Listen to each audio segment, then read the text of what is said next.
toi. Et vous savez, ça c'est une des parties les plus sensibles quand on commence à parler de l'habillement et des ornements. Les gens sont très fermés, très réticents, deviennent agressifs. Pourquoi? Parce que ça parle de qui nous sommes, ça parle de notre identité. Au fait, quand tu t'habilles, tu veux toujours refléter qui tu es. Tu ne vas jamais t'habiller pour refléter quelqu'un d'autre. Quand tu choisis tes vêtements, c'est par rapport à ta personnalité. Ainsi, quand on adresse ta façon de s'habiller, on est en train d'adresser indirectement ta personnalité. C'est pourquoi les gens sont très sensibles là-dessus. Nous avions vu quelques types d'ornements. On peut définir tout ça. Nous avons vu qu'il y a... regardez, je ne sais pas, je vais juste vous reposer la question. Si quelqu'un peut m'aider à voir la beauté dans tout cela. Si on regarde l'autre qui est un peu ancien, tout le monde va dire yak. Mais laissez-moi vous dire, à son époque, c'était la mode. Si tu n'étais pas comme ça, personne ne voulait t'épouser. Aucune fille ne voulait sortir avec toi.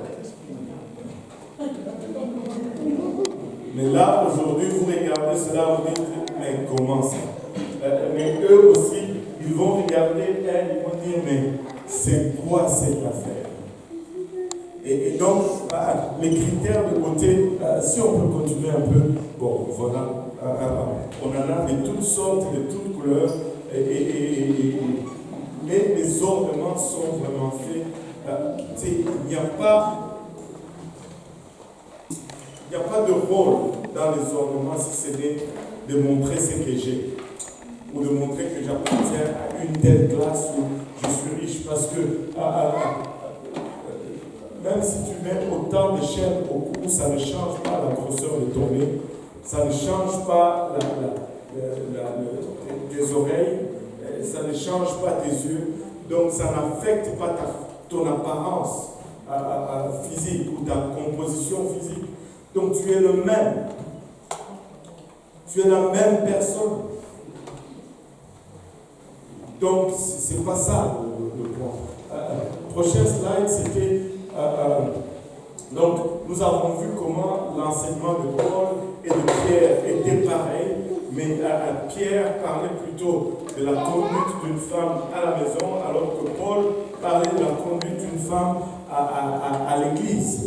Et les deux étaient pareils, et les deux étaient le même enseignement. Et nous avons vu ces versets qui étaient 1 Timothée 2, 8 à 15, et l'autre qui était 1 Pierre 3, 1, 7.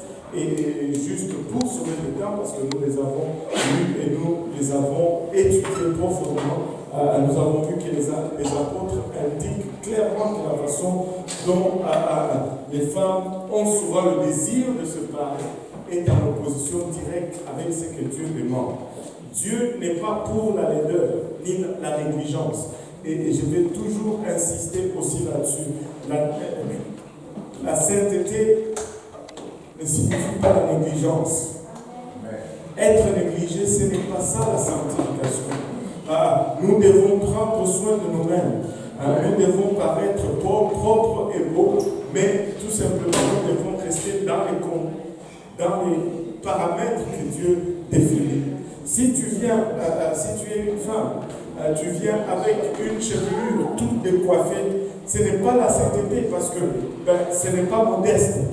Ça attire l'attention. Tu vois, des fois, ce n'est pas la beauté qui va attirer l'attention, des fois, c'est la laideur qui va attirer l'attention. Et donc, il ne faut pas juste dire, oh, parce que Non. La sanctification n'est pas la négligence. La sanctification,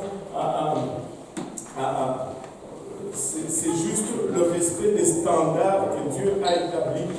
Et quand on essaye de nous embellir, nous essayons de tendre vers Christ. Vous savez, il n'y a qu'une seule... Il n'y a pas de prédestination. la Bible n'enseigne pas la prédestination. Tu n'es pas prédestiné, je ne suis pas prédestiné. La Bible enseigne la prédestination de l'Église et la prédestination de l'image à laquelle Dieu veut te transformer. Dieu veut que tu sois conforme à son image. Romain nous dit qu'il veut que nous soyons conformes à l'image de Christ. Nous sommes prédestinés à être conformes à l'image de Christ.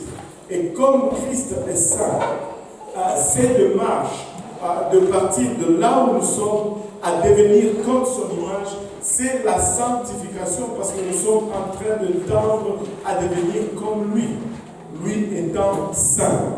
Amen. Il n'existe aucun moyen de contourner que le fait que la Bible enseigne implicitement que le maquillage est une pratique des prostituées. Nous avons donné les exemples là-dessus. Et si nous continuons,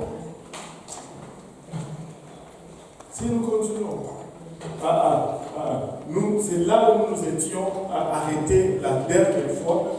Donc, nous avons parlé un peu des trois façons que les églises ou les groupes ou les dénominations se comportent.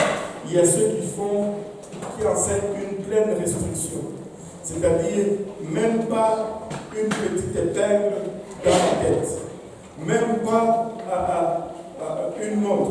Vous savez, des fois, les gens disent que nous sommes très sévères. Vous savez qu'il y a des gens qui enseignent qu'un homme ne doit pas porter une chemise d'une autre couleur que la chemise blanche. Donc, frère, tu serais déjà en enfer.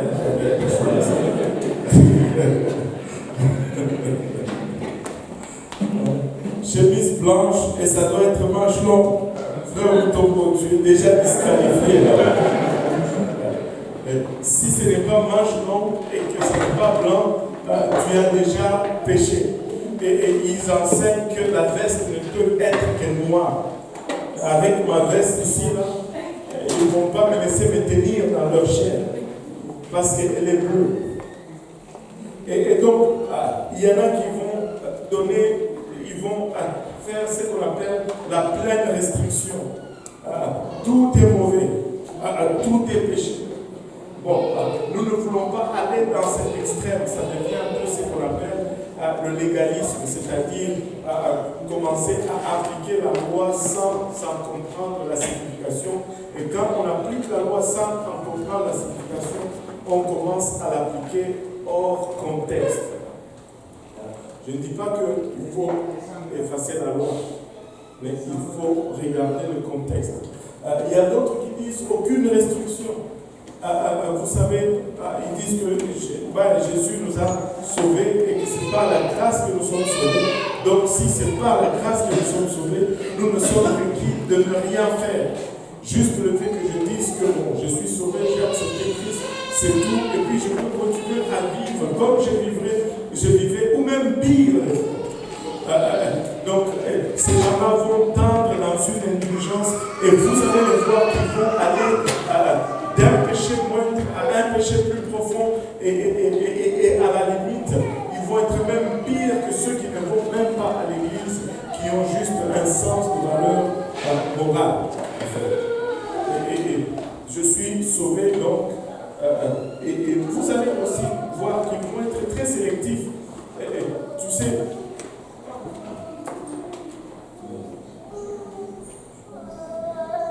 ils vont être très sélectifs dans l'application de leur soi-disant liberté. Quand cette application de cette liberté va aller à l'encontre de leur intérêt, ils vont se dresser contre cette liberté. Mais quand ça aide ou ça sert leurs intérêts, et ils vont maintenant grandir la grâce. Mais ça, ce n'est pas la grâce, c'est la graisse, comme on sait toujours dire. Ce n'est pas la grâce, c'est la graisse. Parce que ça te fait glisser en enfer.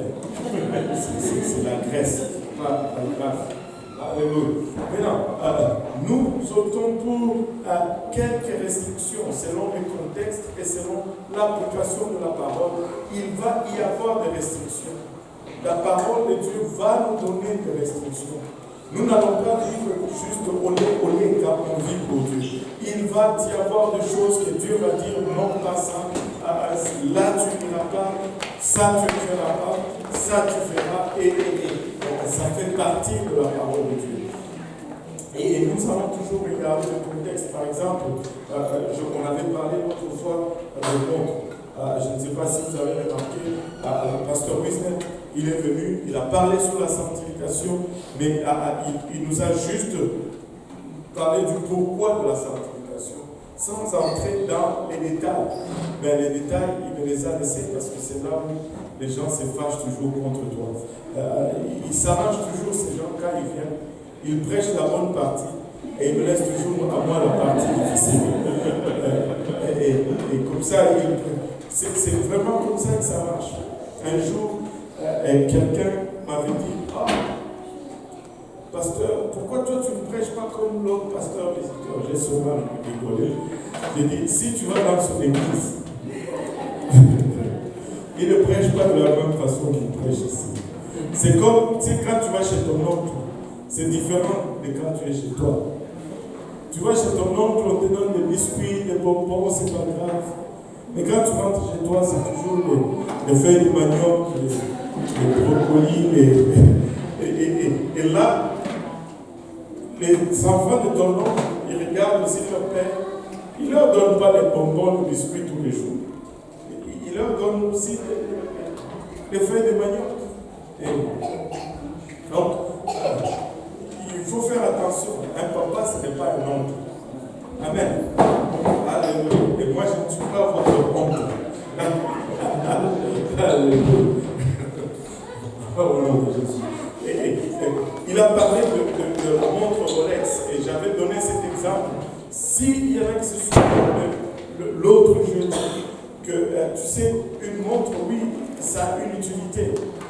On peut acheter une Timex à $15 chez Maxi et qui garde, pas chez Maxi, mais plutôt chez Walmart, je voulais dire, qui garde le temps et qui te donne, qui fait le travail.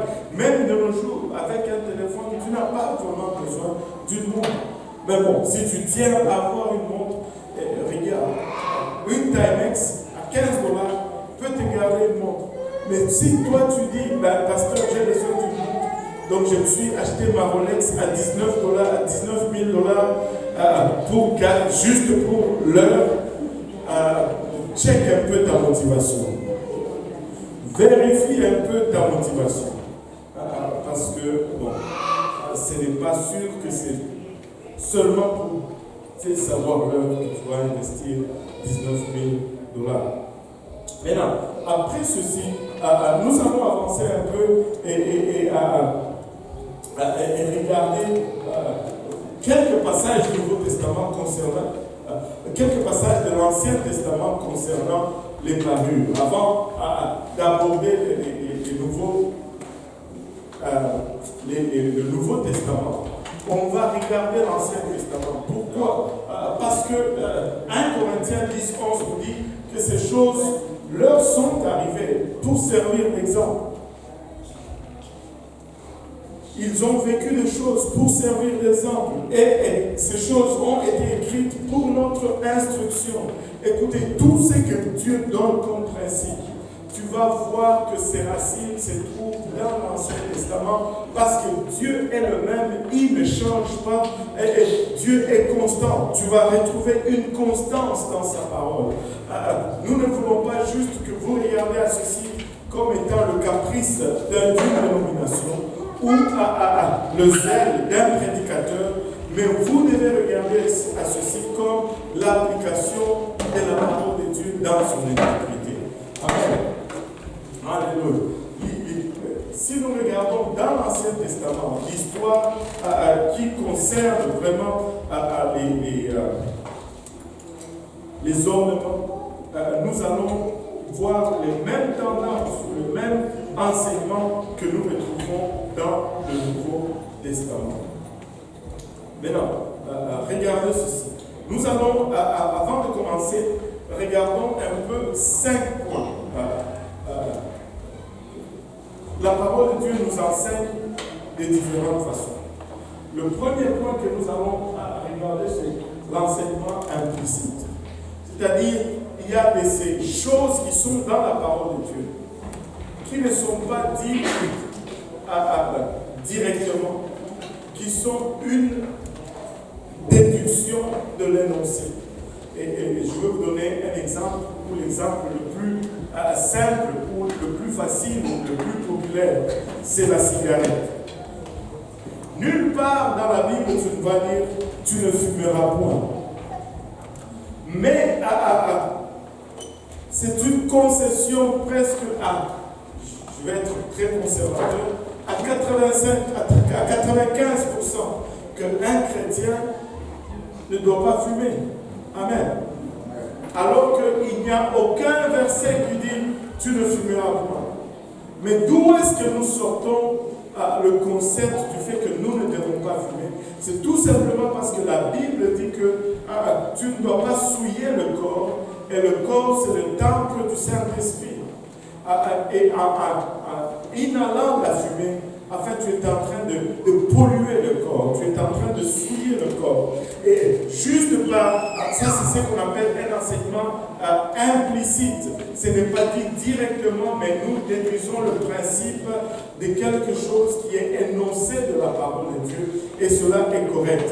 Nous pouvons voir dans l'Ancien Testament que Dieu condamne certaines pratiques en exprimant une attitude constante. C'est-à-dire, on va regarder une attitude de Dieu par rapport à certaines choses, et cette attitude ne va pas changer. Et de là, nous allons déduire que Dieu n'aime pas cela, ou que Dieu aime cela.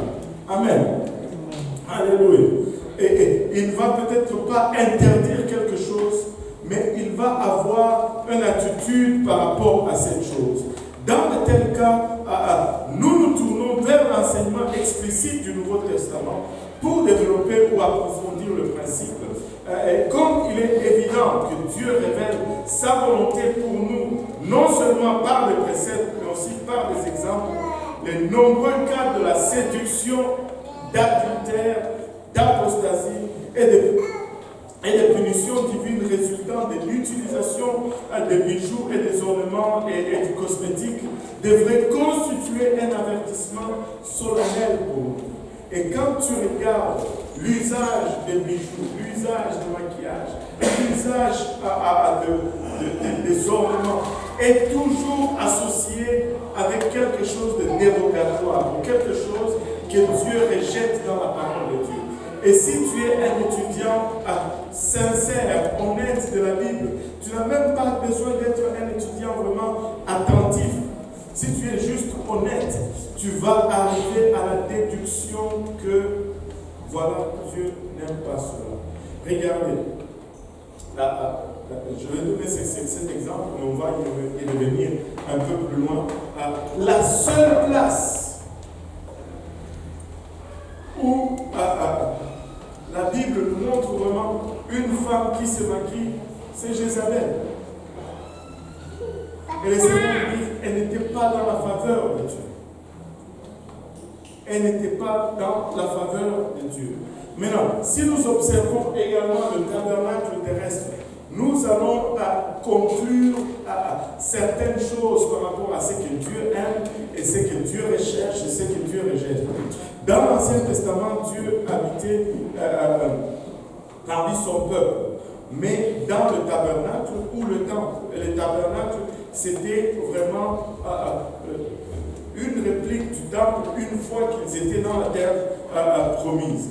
Et dans le Nouveau Testament, Dieu habite en nous, n'est-ce pas? Et nos corps sont les temples du Saint-Esprit. Et si tu regardes la parole de Dieu, il y a 4 habitations de Dieu ici sur terre qui y sont vécues. Première habitation, c'est justement le tabernacle ou le temple. Et si tu étudies le tabernacle, tu vas voir que juste pour la construction du tabernacle, la parole de Dieu, il est dit 40 chapitres. 40 chapitres pour la construction du tabernacle, les détails et les instructions. Alors que si tu regardes la création, il y a seulement 2 chapitres qui sont dédiées à la création dans ta vie. Pourquoi ces grands nombres de chapitres sur le tabernacle? Au fond, parce que le tabernacle, c'est vraiment la première habitation des dieux ici sur terre. Et Dieu prend le temps pour nous donner tous les détails en ce qui concerne sa construction. Il va avoir 3 autres habitations qui vont suivre après le tabernacle. Mais tous les autres 3 qui vont suivre vont respecter le même schéma qui a été donné pour le tabernacle. Parce que Dieu ne change pas et Dieu est constant. Donc, première habitation, le tabernacle. Et deuxième habitation, c'était le corps du Seigneur Jésus-Christ. Vous pouvez, quand vous étudiez la parole de Dieu, vous pouvez voir que quand ils ont construit le tabernacle, la présence de Dieu s'est manifestée dans le tabernacle. Et c'est de là que Moïse parlait avec Dieu face à face. Quand ils sont entrés dans la terre promise, ils ont construit le temple. Et lors de la dédicace du temple, la présence de Dieu s'est encore manifestée là-dedans. Et jusqu'à ce que plus on avance dans l'histoire, plus Israël pêche. Et plus on pêche, plus on repousse la présence de Dieu. Et le péché d'Israël est arrivé à un tel point où le livre d'Ézéchiel nous décrit un peu le processus, que la présence de Dieu qui était dans le temple a d'abord bougé du temple jusqu'aux murailles. Du muraille du temple jusqu'aux murailles de la ville. Et les murailles de la ville, le livre nous décrit que cette présence s'est en allée sur un char qui avait des roues comme des roues de feu. Et la présence de Dieu est partie du temple. Et c'était un temple vide. Mais Dieu s'est préparé un autre temple. Et lorsque Jésus est venu, c'était la deuxième habitation de Dieu ici sur terre. Et si tu regardes, le corps de Jésus-Christ respecte en tout point le schéma du tabernacle. Quand tu regardais le tabernacle, la Bible nous dit que l'extérieur était de peau de dauphin et de peau de chèvre. Des choses ternes. Le dauphin, la peau de dauphin, c'est une couleur terne, une couleur qui n'est pas frappante, qui n'attire pas l'œil ou le regard. Et tous les historiens vont te dire que si tu regardais la tente d'assignation, le tabernacle, où on les dressait dans le désert, ce n'était pas quelque chose qui allait attirer ton attention. Ce n'était pas un immeuble qui allait captiver ton regard. Mais à l'intérieur de ce tabernacle, tout était d'or. Tout était embelli. Tout était doré. Et quand tu regardes le Seigneur Jésus-Christ, le livre d'Ésaïe nous dit il n'y avait aucune beauté en lui pour attirer notre regard. Il était juste comme un commun de mortel. La prochaine fois qu'on te traite de lait ou de laide, réjouis-toi parce que tu ressembles à Jésus-Christ. Amen. Il était juste normal. Je me rappelle, on va perdre le temps là-dessus. On va continuer. Alléluia. Il était juste normal. Il était juste un homme normal. Comme cette tente d'assignation était juste une tente normale. Mais, alléluia, quand tu voyais à l'intérieur, c'était la plénitude de la divinité qui y habitait corporellement. C'était de l'or à l'intérieur du Seigneur Jésus-Christ. Toute la décoration était à l'intérieur. Si tu regardes le temple, à l'extérieur, c'était un bâtiment de pierre comme tous les autres bâtiments de la ville de Jérusalem. Mais quand tu entras à l'intérieur, alléluia, c'était tapissé d'or partout. Partout, partout, partout. Alléluia. Maintenant, regardez, nous, ce troisième temple, le premier temple, était le tabernacle ou le temple. Le deuxième temple ou la deuxième habitation, c'était le Seigneur Jésus-Christ. Et le troisième, c'est l'Église. Dieu habite dans l'Église aujourd'hui. Et l'église, ce n'est pas 1375 Poirier. L'église, c'est toi, l'église, c'est moi. Je me rappelle, celle-là, je vais la donner parce qu'elle est courte. Je me rappelle de cette histoire d'un jeune. Il faisait des activités des jeunes, et puis à la fin des activités, les pasteurs des jeunes disent on va faire une partie de pizza, et puis Coke. Tout le monde donne 5 $, on va s'acheter des pizzas, des coca, et puis on va jouer. Et puis les jeunes là, ils disent mais, pasteur, pourquoi est-ce qu'on doit donner 5 $? L'église peut seulement acheter. Et puis le pasteur le regarde et dit devine quoi, c'est toi l'église. Donc donne 5 $. C'est justement ce que nous sommes en train de faire. C'est toi l'église. L'église, ce n'est pas un bâtiment. L'église, ce n'est pas moi. L'église, ce n'est pas quelque chose. Tu es l'église. Oh, l'église est comme ça. Ben, c'est toi qui es comme ça.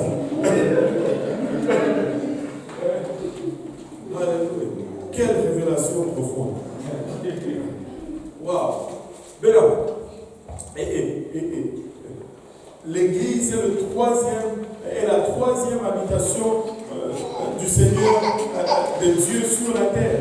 Il n'est pas étonnant qu'il demande le même standard qu'il a décrit pour le tabernacle. Il demande le même standard qu'il a maintenu pour son corps. Il va demander le même standard pour son église aujourd'hui parce qu'il est constant et il ne change pas. C'est pourquoi l'église n'est pas embellie dehors, mais à l'intérieur, ça doit être de l'or. Ça doit être de l'or. Notre beauté n'est pas une beauté extérieure, mais c'est une beauté intérieure.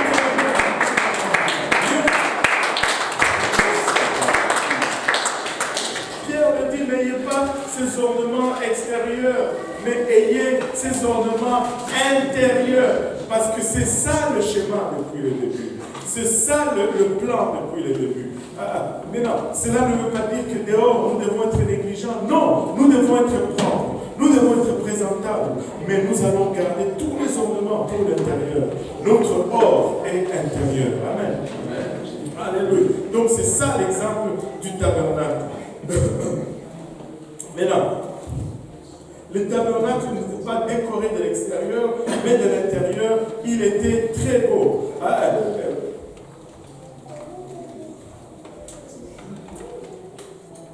Le tabernacle n'était pas... Certains vont dire que le tabernacle était une représentation d'Israël. Non, le tabernacle était une représentation de Dieu. Maintenant, il y a une typologie, c'est ce qu'on appelle la typologie des parures. On va regarder ça. L'or dans la Bible était de toute évidence un type de la divinité de Dieu. Car dans chaque structure terrestre dans laquelle Dieu a habité, à l'intérieur, c'était pratiquement tout recouvert d'or. Ce n'est que dans l'âge de l'Église qui est finalement devenu possible à l'or divin de la présence de Dieu de demeurer non seulement avec l'homme, mais aussi dans l'homme. Quand tu reçois le Saint-Esprit, ton intérieur devient précieux. Seul un étudiant extrêmement inattentif, va ignorer ces changements radicaux. Seul un étudiant très inattentif va passer à côté de cette typologie. L'or à l'intérieur. Amen. Il y a des passages descriptifs dans la Bible. Et ça, ce sont des passages qui vont induire plusieurs en erreur. Et je vais vous dire pourquoi. Les passages descriptifs dans la Bible vont décrire les situations ou les circonstances qui sont en train de se dérouler. Je vais vous donner un exemple. Abraham envoie son serviteur pour épouser une fille pour Isaac, son fils. Et là, le fils, il va là-bas et il épouse la fille. Il donne un anneau. Il met un anneau, je ne sais pas, je ne me rappelle même plus bien, au nez de Rebecca. Et puis, Tu ne peux pas regarder à cela et dire que ainsi parle l'Éternel, tu porteras un anneau au nez. Non! C'était une coutume de leur époque et de leur culture. Et comme ils faisaient un mariage selon leur culture, il a mis l'anneau. La Bible nous donne une description de ce qu'il a fait, mais ce n'est pas un commandement de la part de Dieu. Aujourd'hui, pour marier quelqu'un, on ne met pas d'anneau au nez. Amen. C'est une description. Il y a plusieurs choses dans la Bible qui sont descriptives. Abraham avait plusieurs femmes. Mais cela n'est pas un commandement de Dieu que tu auras plusieurs femmes. Non, c'est une description d'une situation ou d'un état. Et c'est très facile de faire la différence entre une description et un commandement de la part de Dieu. C'est comme cette femme qui disait, bon, c'était même pas, je ne pense pas que c'était même pas une femme. On va dire cette personne qui disait, moi je veux ouvrir la Bible, je mets mon doigt, ce que je lis, c'est ce que je veux faire.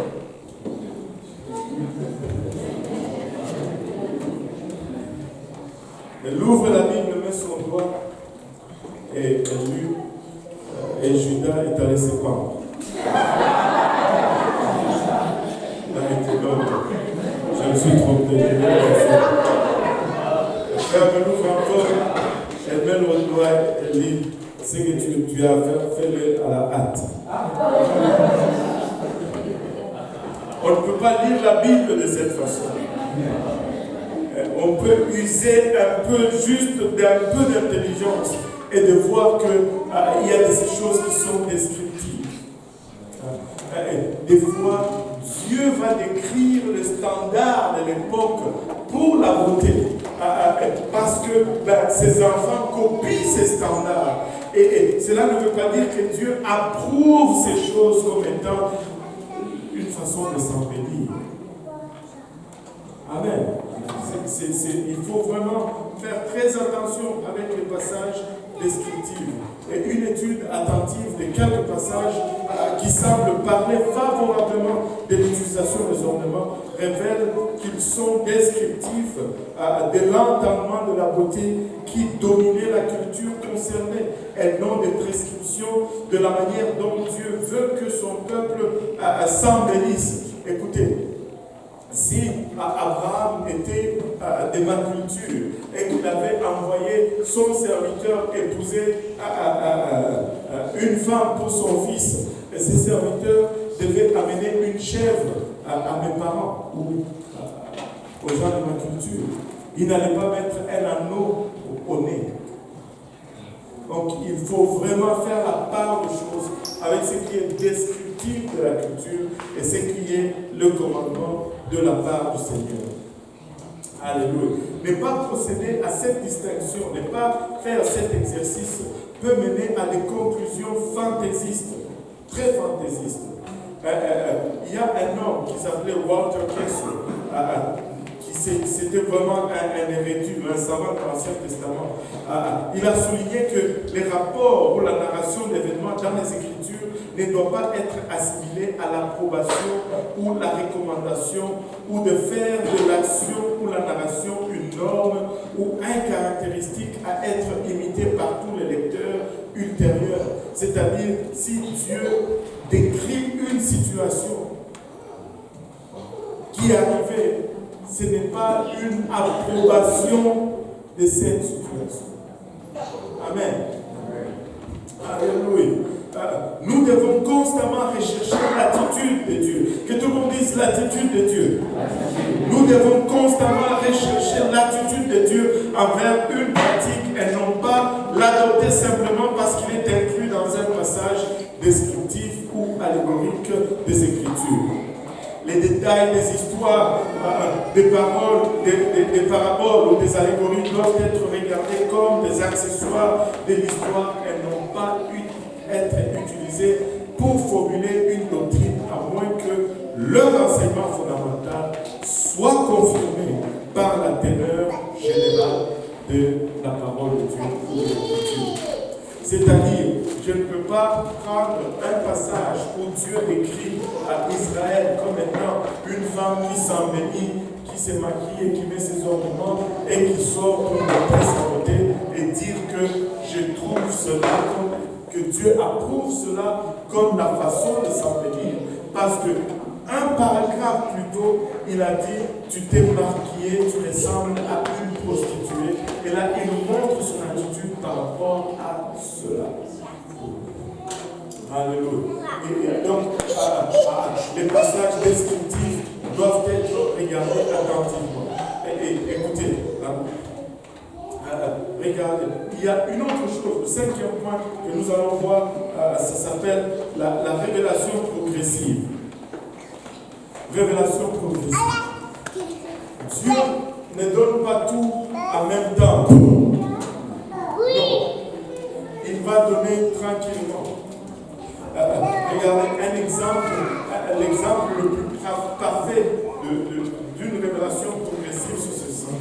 Quand Adam et Ève pêchent dans le jardin d'Éden, la Bible nous dit tout simplement qu'un animal a été tué pour prendre la peau et mettre sur Adam et Ève.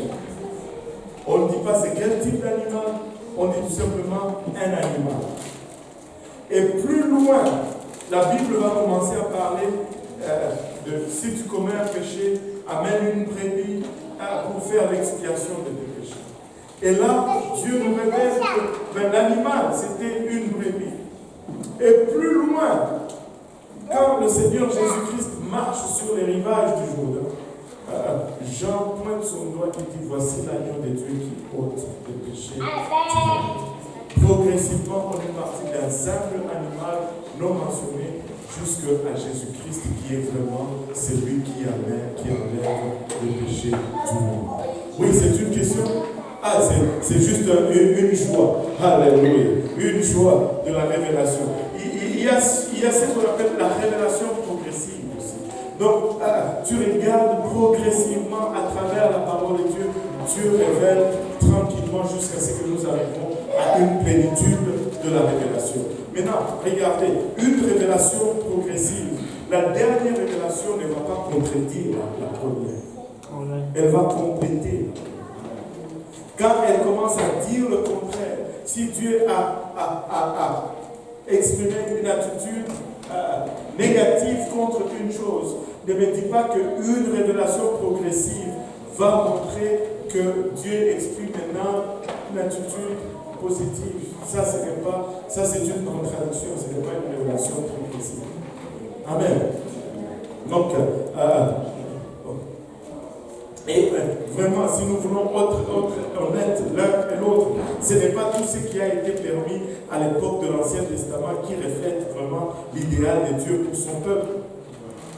Dieu, dans l'Ancien Testament, il a toléré la polygamie. Cela ne veut pas dire qu'il a prouvé la polygamie. Regardez un autre exemple de révélation progressive. Oh, ça, cela est bon. Dieu dit à Abraham, tu auras un enfant et tu auras une descendance en fait, qui sera tellement nombreuse que tu ne pourras pas le compter. Genèse 12. Quand il arrive, Genèse 15, les années ont passé, je pense 15 ans si ma mémoire est bonne. Et Dieu dit encore, tu auras une descendance tellement nombreuse. Et Dieu, Abraham dit, Seigneur, tu ne m'as pas donné d'enfant, qu'Ismaël marche devant toi. Dieu dit, non, cet enfant sortira de son sein, de ton sein. Révélation progressive. Tu auras un enfant, et là on vient d'éliminer l'adoption. Tu auras un enfant, mais c'est toi qui vas l'élever. Là, sa femme lui donne des conseils à Abraham, regarde, Sarah, plutôt Agar, l'égyptienne, va avec elle et puis fais un enfant. Et là, Abraham va là-bas, il fait un enfant, et l'enfant commence à grandir. Dieu lui apparaît encore, il dit non, Sarah, ta femme, tu auras un enfant, tu auras une descendance. Elle sortira de ton sein. Mais ça sera avec Sarah, ta femme. Progressivement, à Abraham, tout ne lui a pas été donné du premier coup. Tu vas me dire, mais pourquoi? Non. Ça, c'est seulement Dieu qui peut répondre à ça. C'est seulement Dieu qui peut répondre. Mais très souvent, laissez-moi vous dire ceci. Très souvent, quand Dieu nous donne tout au départ, nous gâtons l'affaire. Nous gâtons l'affaire. Nous gâtons l'affaire. Alléluia. Oh Seigneur. Alléluia. Révélation progressive. Maintenant, il y a de ces choses qui ont été tolérées par Dieu, mais qui n'étaient pas l'idéal de Dieu. Et des fois, les gens vont dire, mais oui, mais si eux, alors nous, regardez, il faut éviter d'aller sur ces terrains. Parce que eux, ce qu'ils avaient, ce n'est pas ce que nous avons. Abraham, oui, il communiquait avec Dieu. Mais toi, tu peux mieux communiquer avec Dieu qu'Abraham. Toi, tu as le Saint-Esprit. Abraham n'avait jamais le Saint-Esprit. Dieu peut nous demander à nous bien plus qu'à eux, parce que nous avons reçu d'autant plus que eux, ils avaient. Tu sais, des exemples typiques sont la polygamie, les divorces, qui ont été tolérés à l'époque de l'Ancien Testament à cause de l'entêtement des gens, et non pas parce que c'est ce que Dieu voulait. Nous ne trouvons pas de condamnation explicite de ces pratiques dans l'Ancien Testament. Mais, et tout le monde dit mais, nous en avons dans le Nouveau Testament. Et si même nous regardons ces mêmes pratiques, qu'est-ce qu'ils ont produit dans la vie de ceux qui les ont exercés? Ce n'était que des problèmes et des problèmes et des problèmes. Savez-vous que n'eût été ces problèmes, n'eût été ces écarts, ces gens-là allaient s'éviter beaucoup de soucis, beaucoup de querelles, des querelles qui durent des centaines et des milliers d'années. Mais Dieu veut nous épargner de tout cela. Maintenant, regardons maintenant les ornements dans l'Ancien Testament. Tu sais, quand on regarde dans le passé, et même dans la parole de Dieu, les bijoux, que tout le monde dise les bijoux. Les bijoux ont été utilisés comme monnaie dans le temps de l'Ancien Testament. Tout simplement parce qu'ils étaient précieux dans la culture de l'époque. Et Job 4, 42, 11 en est un exemple. Et ces choses-là pouvaient être utilisées pour échanger des articles ou en paiement d'une dot, comme dans le cas du don du serviteur d'Abraham à Rebecca. Genèse 24, 53. On ne va pas le lire, mais vous pouvez le prendre pour votre consultation après. Et il est important de noter que les bijoux étaient une bénédiction de Dieu. Amen. C'était au départ une bénédiction de Dieu. Abraham était riche en or et en argent, selon Genèse 13, 2. Et Dieu lui-même avait demandé, c'est Dieu qui avait demandé aux Israélites de prendre les bijoux des Égyptiens durant la nuit de leur libération de l'esclavage. Dans Exode 3 et Exode 11, nous pouvons voir aussi la même référence. Et ce fut la bénédiction de Dieu pour Israël, car c'était pour leur servir comme monnaie d'échange pour leur long voyage jusque dans la terre promise. Dieu ne voulait pas que ces gens sortent de leur esclavage dépouillé. En d'autres termes aussi, regardez, ils ont été esclaves pendant plus de 400 ans. Plus de 400 ans à salaire misérable, plus de 400 ans à être exploité. Et lors de leur sortie, Dieu a dit, on va vous payer rétroactivement.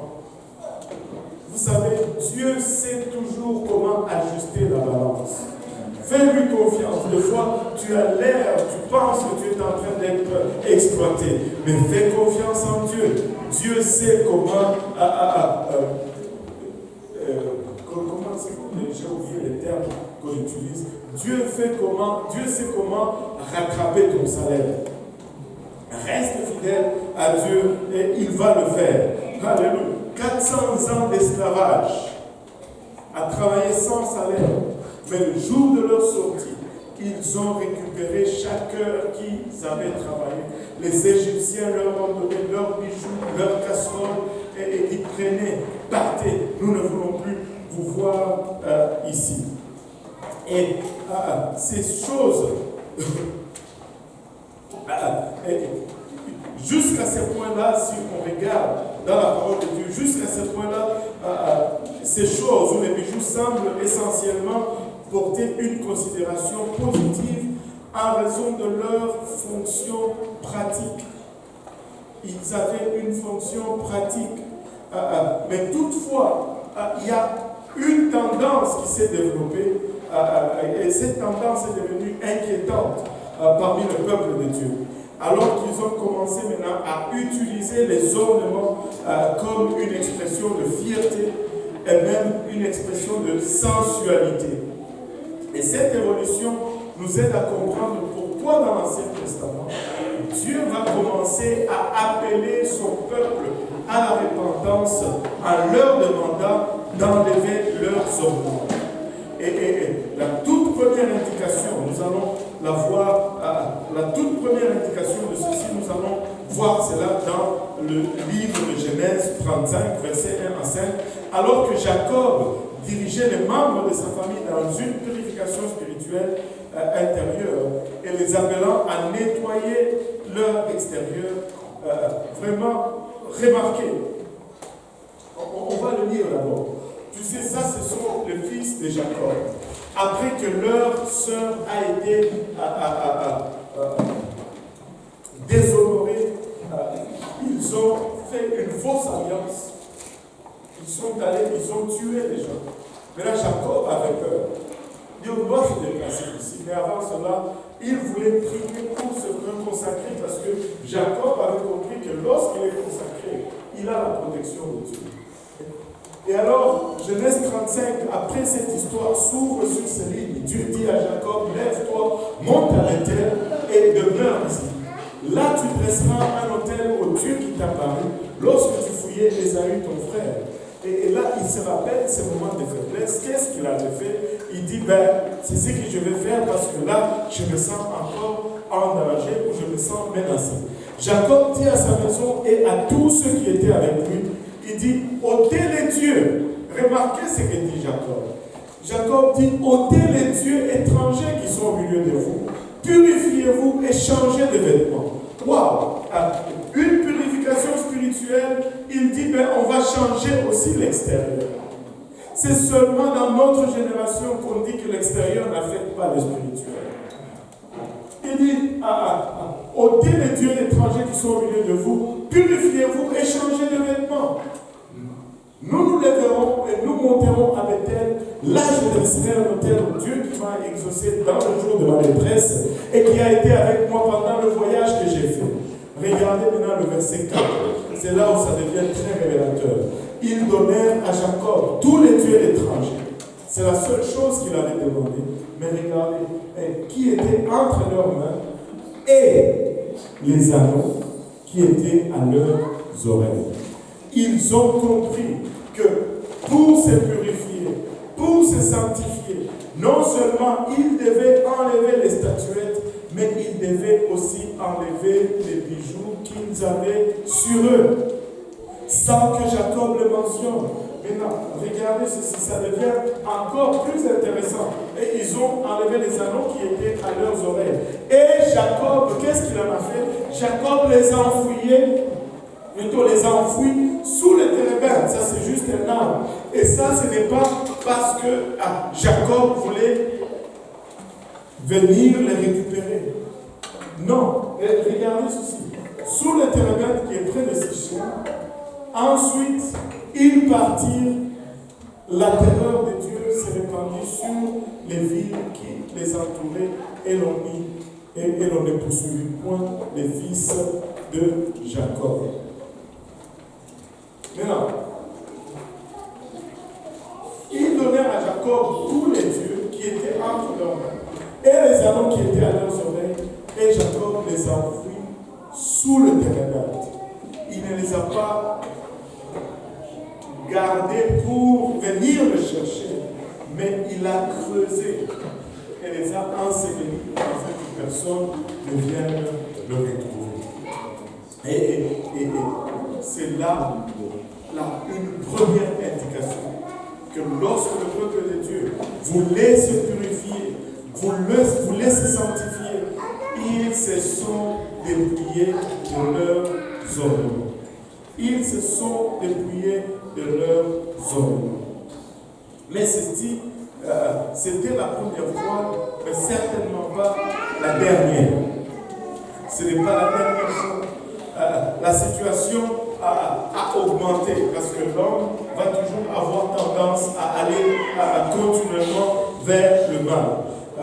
Dans Exode 32 et Exode 33, alors que Moïse était sur le mont Sinaï en train de recevoir les 10 commandements, fatigués d'attendre, les Israélites sont allés voir Aaron. Et Aaron leur a dit, donnez-moi vos bijoux et vos anneaux. Et il en a fait un veau d'or. Et ils ont commencé à adorer le veau d'or dans le désert. J'ai lu quelque part dans un livre que le terme vaudou vient du veau d'or. C'est vrai, alors c'est pas seulement moi. Vaudou vient du veau d'or. Et c'est vraiment une dérivée du terme veau d'or. Et là, vous savez, c'est drôle quand l'homme reste avec sa nature. Quand Moïse descend de la montagne, il est fâché, il appelle Aaron, il dit, mais c'est quoi ça? Aaron dit, ce sont les peuples. Ils sont venus vers moi, ils m'ont donné ces bijoux, je les ai mis dans le feu et le veau d'or est sorti.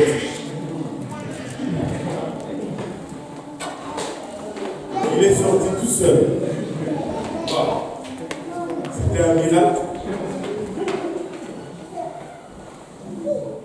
Maintenant, Moïse qui était averti par Dieu, il est descendu.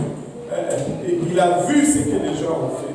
Et regardez, le peuple, voyant que Moïse tardait à descendre de la montagne, s'assembla autour d'Aaron et lui dit, allons, faites-nous un Dieu qui marche devant nous, car c'est Moïse, cet homme qui nous a fait sortir du pays d'Égypte, nous ne savons ce qu'il est devenu. Aaron leur dit, ôtez les anneaux d'or qui sont aux oreilles des femmes, de vos fils et de vos filles, regardez, ces choses que Dieu leur a données comme monnaie, là ça devient maintenant décoratif. Et apportez-le-moi, et tous ôtèrent les anneaux d'or qui étaient à leurs oreilles, et ils les apportèrent à Aaron. Il les reçut de leurs mains, jeta l'or dans un eau, et fit un veau en fonte. Et Israël a sortir du pays d'Égypte. Et regardez bien ce schéma. C'est la même chose qui arrive à chaque fois que le cœur de l'homme s'attache au bien matériel. Dieu te donne une bénédiction pour te servir, mais toi tu transformes cette bénédiction en une idole. Dieu te donne un travail pour te bénir, mais toi tu transformes le travail en idole. Dieu te donne une maison pour que tu sois bien, maintenant ta maison devient ton idole. Et il faut faire attention, ne jamais remplacer le donateur par le don. Le donateur reste toujours supérieur au don qu'il a fait. Toujours. Et ça, c'est valable même pour le don spirituel. C'est valable même pour le don spirituel. Lorsque Moïse est monté à nouveau à la montagne pour plaider avec Dieu et lui demander de pardonner leurs péchés, Dieu a rassuré Moïse qu'il tiendrait son alliance d'amener Israël dans la terre de Canaan. Mais seulement, il ne va pas y aller lui-même avec eux. Parce que s'ils allaient avec eux, ils allaient tous être consumés. Exode 33, verset 1 à 2. L'Éternel dit à Moïse, va par ici, toi et le peuple que tu as fait sortir du pays d'Égypte. Montre-leur le pays que j'ai juré de donner à Abraham, à Isaac et à Jacob en disant, je le donnerai à ta postérité. J'enverrai devant toi un ange, et je chasserai les Cananéens, les Amoréens, les Essiens, les Phéréziens, les Éviens, les Jébusiens. Monte vers ces pays où coule le lait et le miel, mais je ne monterai point au milieu de toi, de peur que je ne te consume en chemin, car tu es un peuple au cou voile. Dieu dit, je ne veux pas aller avec vous. Je vais juste envoyer un ange, parce que vous êtes têtus. Si je viens avec vous, à cause de vos péchés, je vais vous consumer. Maintenant, quand le peuple a entendu cette nouvelle, c'était comme une bombe pour eux. Dieu ne va plus venir avec nous. Et écoutez, même s'ils étaient loin, ils savaient que ça prenait la présence de Dieu pour qu'ils arrivent à bon port. Et regardez la suite. Quand les Israélites ont appris que Dieu ne les guiderait plus par sa présence personnelle, ils se sont profondément repentis de leurs péchés. Et ils ont ôté leurs bijoux eux-mêmes. Regardez par la suite. Lorsque le peuple eut entendu ces sinistres paroles, et c'est vraiment des paroles sinistres, si Dieu dit « je ne marche plus avec toi », c'est la pire des choses qui puissent arriver. Et ils furent dans la désolation, et personne ne mit ses ornements. Juste comme vous pensez que, écoutez, même un étudiant de la Bible pas trop intelligent, il peut comprendre cela. Ils n'ont pas mis leur ornement. Et l'Éternel dit à Moïse, dit aux enfants d'Israël, vous êtes un peuple. Regardez ceci. Le fait qu'ils n'ont pas mis leur ornement donne un indicatif à Dieu qu'ils sont sincères dans leur repentance. Écoutez, c'est quand tu te répands que tu donnes un signal de sincérité à Dieu. C'est pourquoi tu ne peux aller rien, plutôt tu ne peux aller nulle part sans la repentance. La repentance, c'est puissant. Mais les gens n'aiment pas la repentance. Il y a une puissance dans la repentance. Regardez ceci. Et l'Éternel dit à Moïse, dis aux enfants d'Israël, vous êtes un peuple au courroie. Si je montais un seul instant au milieu de toi, je te consumerai. Maintenant, regardez. Ôte maintenant tes ornements de dessus toi. Que tout le monde dise de dessus toi. Et je verrai ce que je ferai. Alors, là, Dieu dit, bon, je vois ta repentance. Je vais juste un petit pas là, pour que je sois sûr que vous comprenez la même chose que je comprends. Ok? Ils ont déjà ôté leur ornement. Regarde ton voisin, dis-lui. Ils ont ôté leur ornement. Donne-moi la slide avant. La slide avant. Non, c'est la même slide. Et regardez le premier verset. Lorsque le peuple eut entendu ces paroles, il fut dans la session et personne ne mit ses ornements. Ils ont déjà ôté leurs ornements. Pensez-vous que Dieu l'a vu ou il ne l'a pas vu? Il l'a vu. Il sait qu'ils ont déjà ôté. Mais le verset prochain, il dit, ôte maintenant tes ornements. Il leur demande d'ôter ce qu'ils ont déjà ôté? Non. De dessus toi. De dessus toi, ça veut dire de façon permanente. De dessus toi signifie de façon permanente. Dieu ne veut pas leur demander d'ôter ce qu'ils ont déjà ôté.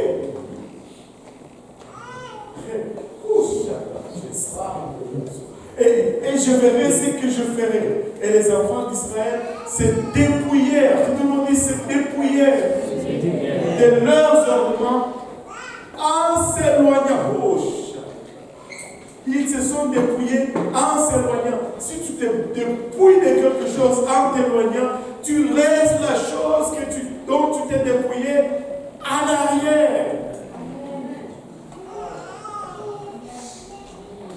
Mais autant de révélations dans 2 versets seulement. Et écoutez, j'ai creusé. Regardez. De dessus toi, j'ai vu, oui, on avance. De dessus toi, c'est utilisé. De dessus toi, c'est dépouiller.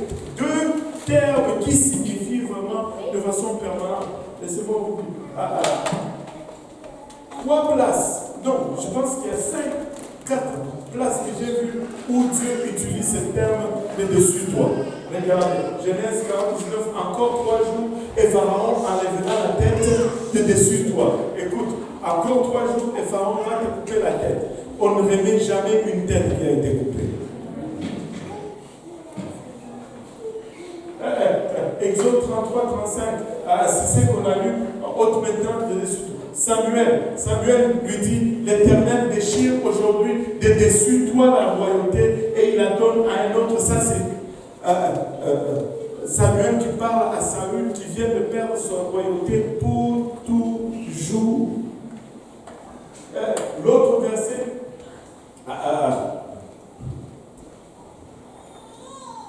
Samuel lui dit, ça c'est le même, 1 roi 11, l'Éternel dit à Salomon, puisque tu as agi de la sorte et que tu n'as point observé mon alliance et mes lois que je t'avais prescrites, je déchire le royaume de dessus toi et je note encore une fois Salomon perd son royaume pour toujours. Il va plus devenir roi. Amen. Nahum 1,13. Je briserai maintenant son joug de dessus toi et je romprai tes liens encore une fois de façon permanente. De dessus toi, ça veut dire tout simplement de façon permanente. Cette chose ne va plus avoir d'emprise sur toi. Maintenant, si nous regardons se dépouiller, je suis allé dans le dictionnaire, j'ai cherché se dépouiller. Des fois, il faut juste faire l'exercice pour comprendre un peu plus. Regardez les définitions que ça m'a données. Se dépouiller signifie perdre, se démunir, muet. Quand j'ai vu muet, j'ai dit, mais c'est quoi ça, muet encore? Moi, je ne suis pas français. Regardez cette dernière signification. Renoncer. Ils ont renoncé à leurs ornements. Wow. Puissant. Et là, muet, regardez l'exemple, là on utilise le terme muet. En grandissant avec l'âge, bon, on va tolérer les serpents, ok? En grandissant avec l'âge, les serpents sont obligés de se dépouiller de leur muet. Oui, c'est ça. Muet, c'est enlever cette peau. Tu sais, quand un serpent grandit, il enlève sa peau et il dit il se dépouille de leur muet. C'est parce qu'ils ne vont plus jamais remettre ce costume-là.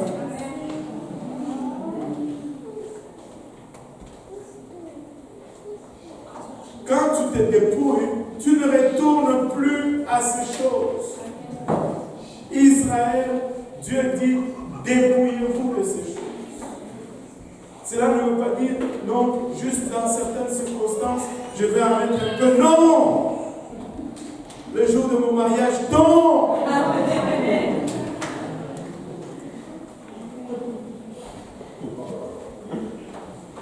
Non! C'est dépouillé, c'est fini. C'est fini, c'est fini. Nous, on a fini avec ces choses. On s'est dépouillé. On a enterré ça sous le térébinthe. Et on ne sait pas où se trouve le térébinthe. Alléluia. Il y en a qui marquent le térébinthe avec un X. Et ils retournent. Oui, frère.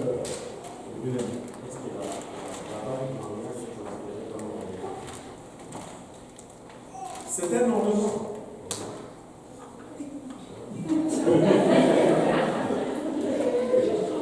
Et je vais te répondre facilement. Une réponse très, très simple. Est-ce que si tu n'as pas de bague, tu peux être marié? Oui. Donc on peut soustraire la bague et puis quand même être marié. Donc c'est un surplus qu'on n'a pas besoin.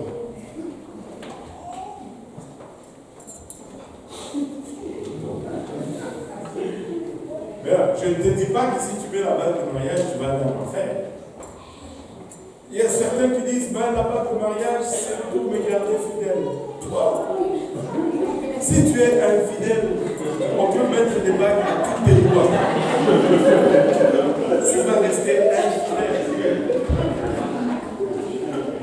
Et si ta fidélité ne tient qu'à ça, oh, il y en a un problème. Oh, il y en a un problème. Et les sondages montrent que ce sont les hommes qui portent la bague de mariée, qui sont très souvent la cible des solliciteuses. Je vais juste dire ça. Écoute, on va rentrer dans tous ces détails quand on va parler spécifiquement de bijoux. Mais là, on ne peut pas nier que ce principe vraiment découle de la parole de Dieu. On ne peut pas nier que l'abandon des ornements découle de la parole de Dieu. On peut le voir dans la parole de Dieu, n'est-ce pas? Est-ce qu'il y a quelqu'un qui le voit?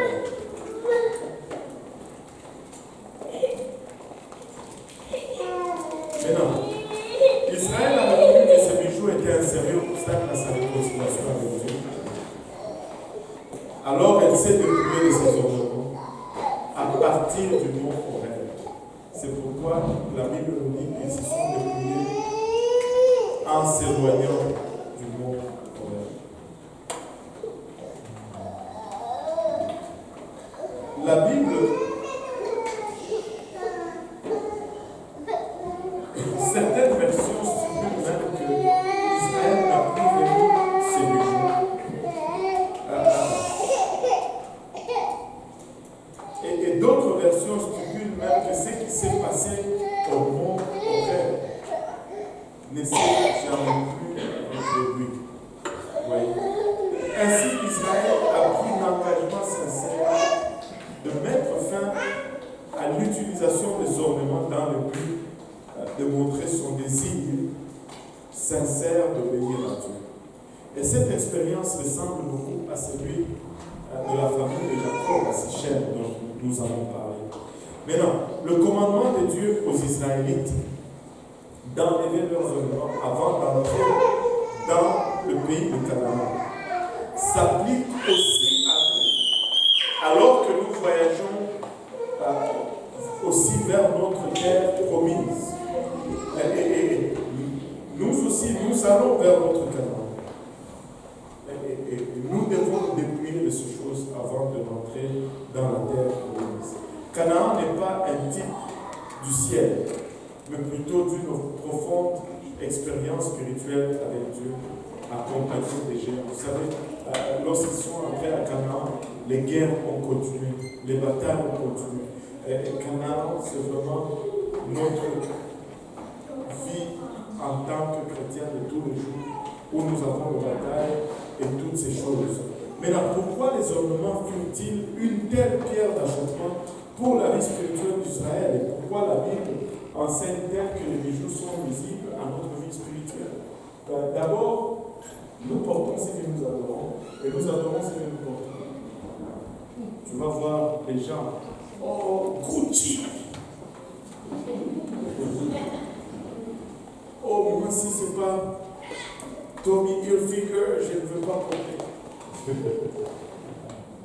Il y a des choses comme ça. Nos vêtements et nos ornements révèlent mieux nos idoles, que ce soit la beauté, la richesse ou la sophistication. Ça révèle où se trouve notre cœur. Amen. Et on met notre corps avec des bijoux. Ça, c'est l'autre point. Détourne l'attention. Au lieu que l'attention soit portée à Dieu, l'attention est portée sur nous. Et ce qui va vraiment juste conduire à une culte de la personne, au lieu de rendre culte à Dieu. Et c'est pourquoi l'ornement extérieur est une pierre d'achoppement à la vie spirituelle intérieure. Parce que l'ornement extérieur va toujours souligner la chair, va toujours mettre la chair en évidence. Oui, frère Christian, c'est une question. Non, ce n'est pas une question, c'est beaucoup plus une contribution. Voilà. J'ai remarqué que là où il y a beaucoup plus d'ornements, il y a la convoitise.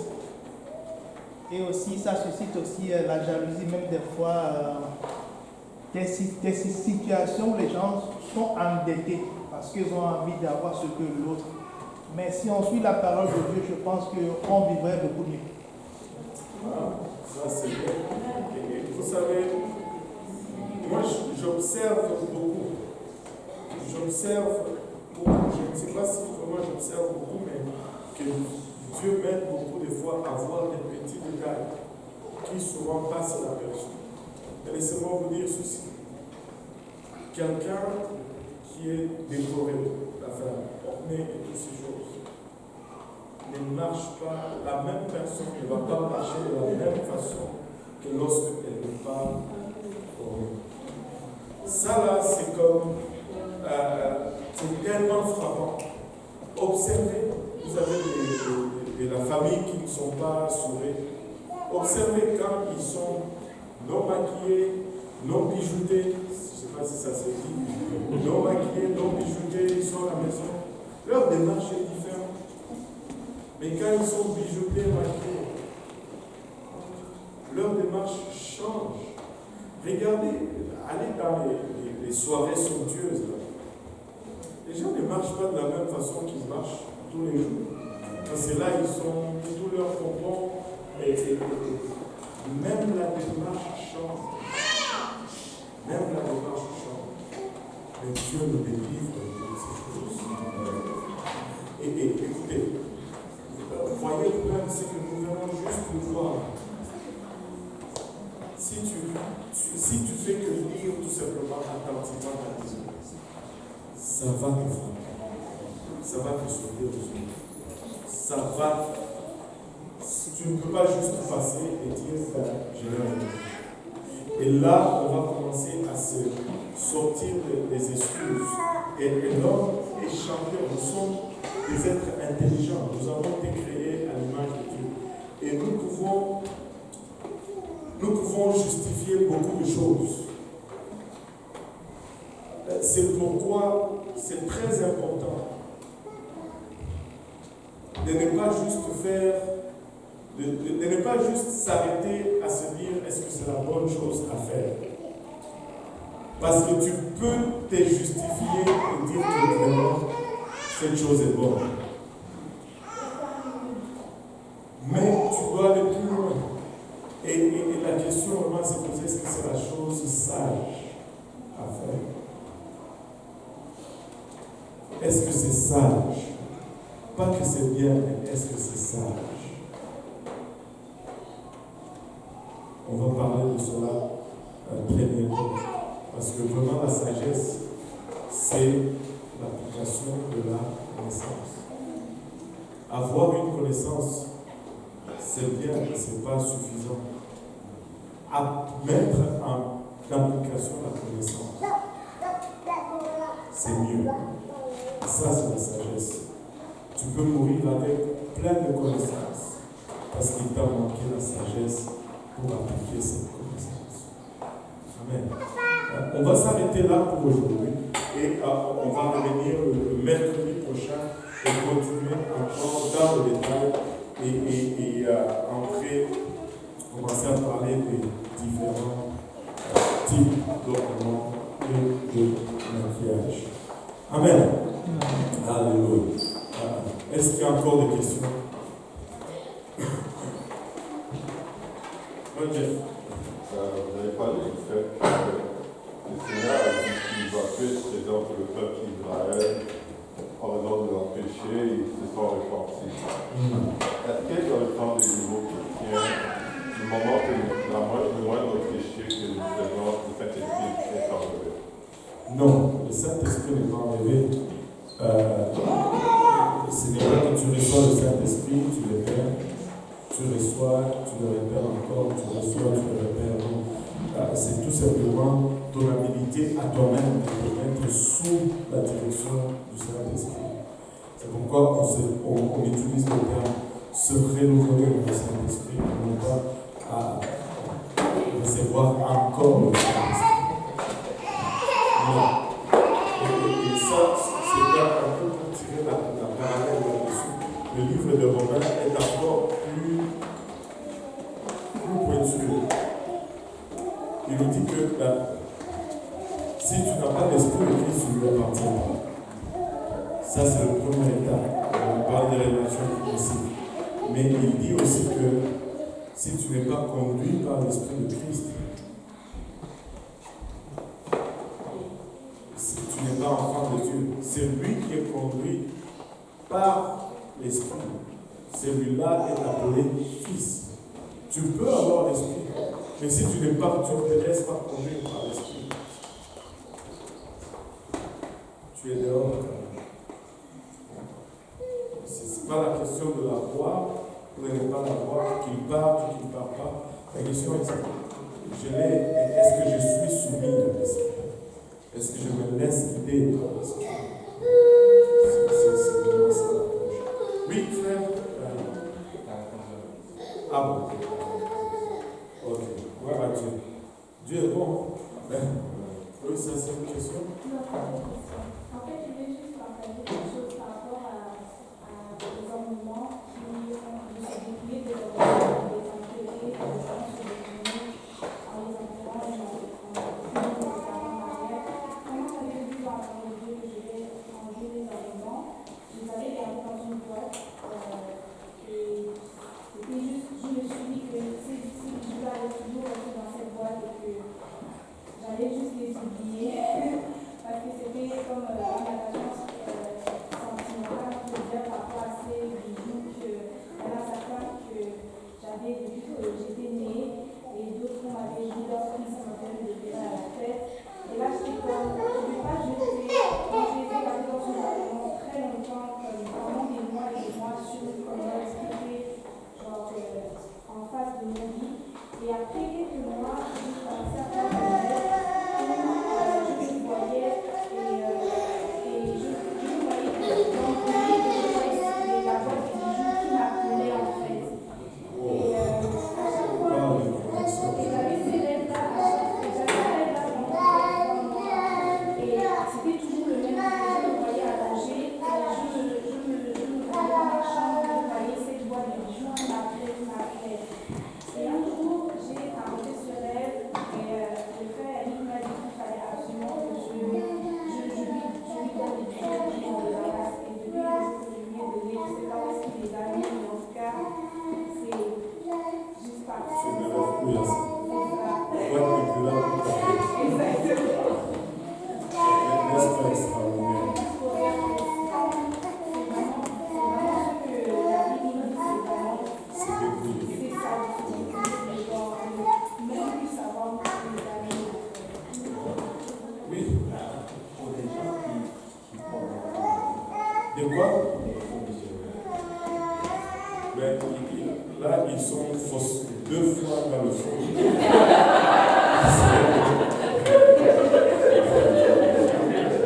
Ils sont vraiment deux fois dans le fond. Ils s'attirent des problèmes. C'est comme si tu as des faux billets à la maison et les voleurs voient, ils viennent, ils te tuent pour des faux billets. Laisse tomber, ça ne vaut même pas la peine. On rit pour rien. Oui. Quand elle parlait de rêve et des arbres et des bijoux, moi aussi, je pense que c'est vraiment très spirituel, tout ce qui n'est pas dans ça, tout ce qui est un peu comme ornement, habillement. C'est ça que de moi, je cherche à sacrifier, parce que quand tu n'es pas avec lui, Non. Ouais.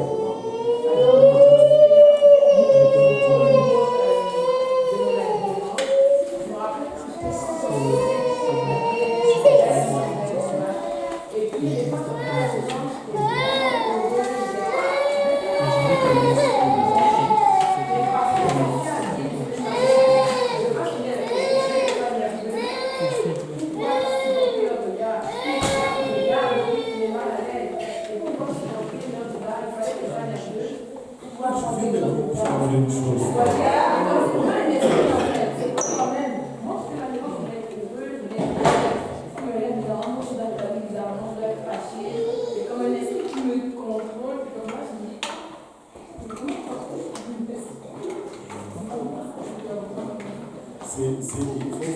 Tu sais, on va aller, c'est très, regardez même dans la plupart des choses occultes, les bijoux sont très utilisés. Très utilisés. Dieu, ils ne servent pas d'alliance. Ils servent son alliance avec son sang. C'est par le sang de Jésus que nous sommes sauvés. Pas un amour, une blague, une chaînette, quoi que ce soit. Nous sommes sauvés au moyen de son sang. Son sang. Et laissez-moi vous dire, vous savez, juste laissez reluire ce que Dieu a fait. C'est votre meilleur. Ce que Dieu a fait, c'est vraiment votre meilleur. Et c'est au minimum qu'on peut le relire. Laissez juste relire ce que Dieu a fait. Et c'est tout. Et l'autre chose, je vais juste dire ceci pour rappeler. La question a toujours été, mais si je vais me débrouiller de ceci, est-ce que je vais les vendre puis tu sais, si tu sais que cette boisson n'est pas bonne pour toi, tu ne vas pas la vendre à quelqu'un d'autre. Maintenant, tu veux que l'autre ait le problème que toi tu avais, alors que tu le dépouilles de son argent. Vous savez, oui, ça fait mal au cœur, mais laissez-moi vous dire ceci. Il n'y a rien que tu vas mettre sur l'autel de Dieu que Dieu ne va remplacer avec le lui. Il n'y a rien. Il n'y a rien. Il n'y a rien. J'avais aussi une blague de mariage. Même si j'étais paumé, je vais juste finir avec ceci. Même si j'étais paumé, et quand je faisais la cour à mon épouse, je suis allé, j'ai acheté une bague à l'époque qui me coûtait $600. Parce que, c'est ça. Mais quand nous sommes venus à Dieu, nous n'avons pas vendu cela. Nous avons jeté.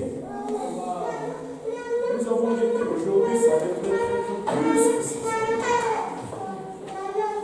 Nous avons jeté. Et nous ne sommes pas plus pauvres. Pas du tout. Ah, je ne suis pas riche, je ne vais pas me demander. Seulement, je ne suis pas pauvre. Je ne suis pas pauvre. Mais c'est une dernière information. Tu te rappelles, on était partis à deux même. Voilà. C'est à cette époque-là aussi que je devais envoyer La soeur Anna. Mais. on n'avait pas encore la connaissance de ceci. Non. On était dans le monde. On a acheté ces bagues-là très cher. Moi, je sais. J'ai envoyé ça en femme qui a été on a commencé à mettre ça a parti une semaine. Elle ne se sentait plus tranquille. Et là, j'ai pris la bague. Wow. Ça touche jusqu'à semaine que Moi, je ne savais même pas cette histoire. Cette version, moi, je la connaissais. Mais moi, je me rappelle, c'était comme 600 euros. Une bijouterie sur ceinture. Moi, le bien. On devait avoir chacun une femme.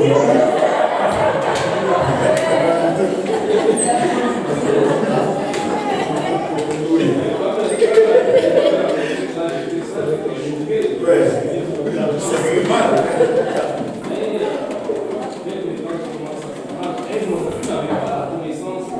De tout ça. Mais le fait que ça avait été une centaine de francs, tout ça, cette Donc 12 000, non, 1200 dollars sont partis comme ça. Et on aurait pu acheter un terrain en Côte d'Ivoire. C'est mieux. Une dernière intervention et puis on a fini. Une dernière. Ne lève plus le main. Oui, c'est bon.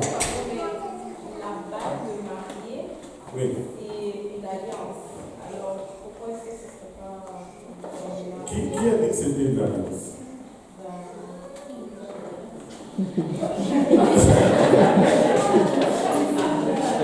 Parce que le monde appelle ça comme ça. Si le monde appelle ça comme ça, est-ce que c'est ça? Le monde appelle aussi, confesse de ta bouche le Seigneur, Jésus, tu seras sauvé. Ils appellent ça salut. Voilà. Tu sais, la question a été posée par peut-être que et j'ai répondu comme ça. Est-ce que tu peux avoir le mariage sans la bague? Oui. Donc ce n'est pas vraiment essentiel. Donc ce n'est pas vraiment essentiel. Donc c'est un superflu. Tu sais, c'est propre à une culture, mais ce n'est pas la parole de Dieu. Parce que et même le sens de cela devait, tu sais, le sens de cela devait mettre en garde toute personne qui a un moindre sensibilité spirituelle. On dit qu'on le met à ce doigt, pas parce que Dieu a dit, pas parce qu'à ce doigt, il y a un nerf qui va à ton cerveau.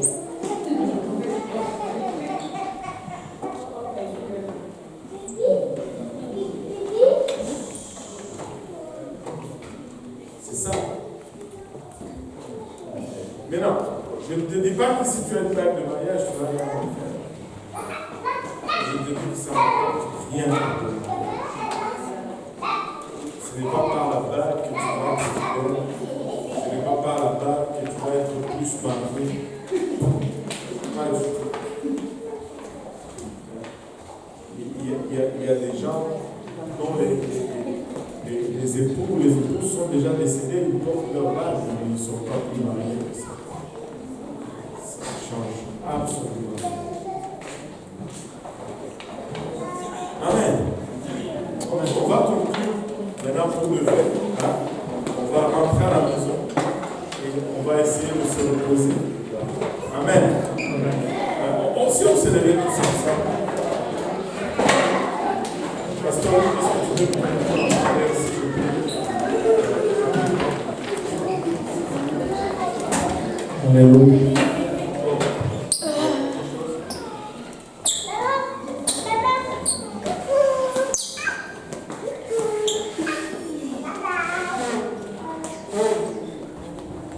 Il y a une miam Marina. C'est quelle Marina?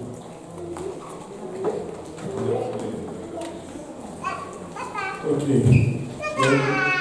y a Marina qui est à l'hôpital, qui est dans le coma, à l'hôpital Sacré-Cœur ici. Si nous pouvons prendre le temps pour prier pour elle. Oh là là. Seigneur Jésus, nous venons pour ta grâce pour te d'apporter ta fidélité. Nous venons pour ta part le bras de la foi. Amener la guerre maintenant, papa, et notre Père. Nous venons prier l'éternel pour que tu souffres, papa, le souffle de vie Seigneur. Nous venons l'ordonner, papa, il a la chute. À revenir à la vie, Seigneur. Nous venons, Seigneur Jésus-Christ, à la chute. Confesser, papa, une ressuscitation, une restauration, Seigneur. Père, en ton nom précieux, papa. Nous commandons, papa, l'esprit de mort à quitter, Seigneur. Papa, nous ordonnons, papa, et la machine à la vie, de prendre place, Père, pour l'honneur et la gloire de ton nom, Seigneur. Pour y aller, Père, pour y aller,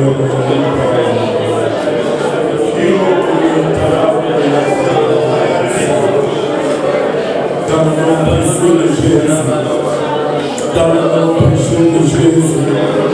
Dans le nom précieux de Jésus. Nous sommes dans notre papa. Il a la chaîne de guérison, Seigneur. Nous commandons guérison, papa. Il a la chaîne de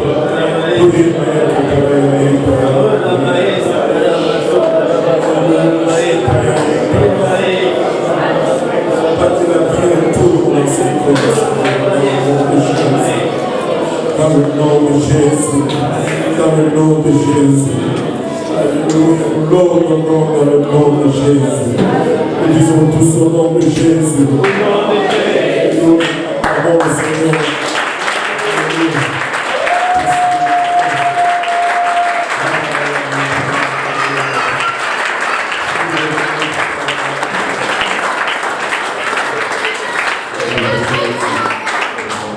Jésus. Prions le Seigneur tous ensemble encore une fois. Merci encore une fois Jésus-Christ pour tout ce que nous demandons, Papa. Jésus-Christ, pour tout notre cœur, Seigneur, chacun de nous, dans nos cœurs, Seigneur Jésus-Christ. Et nous permet, Seigneur,